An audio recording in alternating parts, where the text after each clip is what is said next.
nợ rốc xí bà sân chỉ trẻ tính chục cháy cao sập bằng 4% bà trẻ lụa chục cháy 1% nè chẳng bàn này thá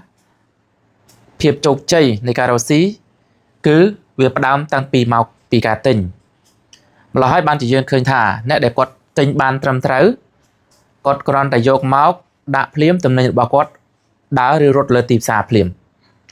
hai nè để tình ban trầm trớ ní cứ priệp đôi chia quật rốt ban đôi cho lần chẳng đó là pel nè tình mình trầm trớ hay dọc máu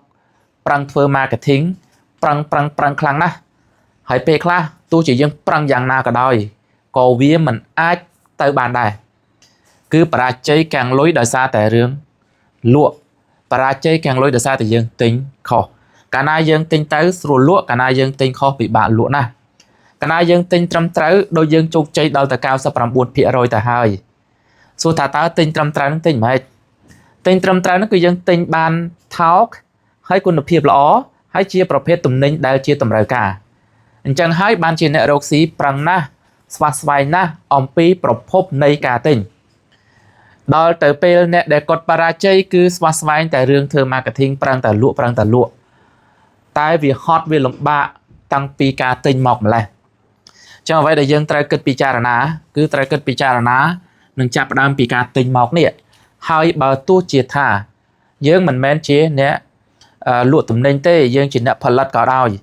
រោងចក្រក៏ដោយក៏ត្រូវតែគិតអំពីការទិញវត្ថុធាតុដើមនិងការចំណាយទៅលើផលិតកម្មកាលណា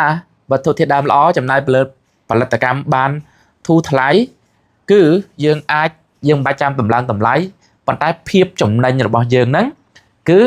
វាចំណេញហើយស្រាប់ឧទាហរណ៍ថាទំនិញមួយយើងផលិតអស់$1យើងលក់$1.2យើងចំណេញ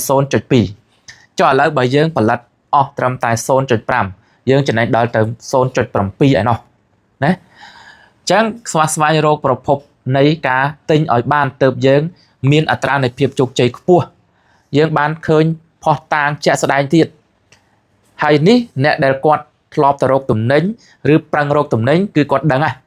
គ្រាន់តែនិយាយប៉ុណ្ណឹងមកគាត់ដឹងហ่ะអ្នកខ្លះលក់ខោអាវរកបានរោងចក្រភ្លាមគឺថាដូចចំណេញលើគោករកបានរោងចក្រដែលត្រឹមត្រូវខោអាវកណាត់ល្អការដឹកជូនអីល្អមានស្ថិរភាព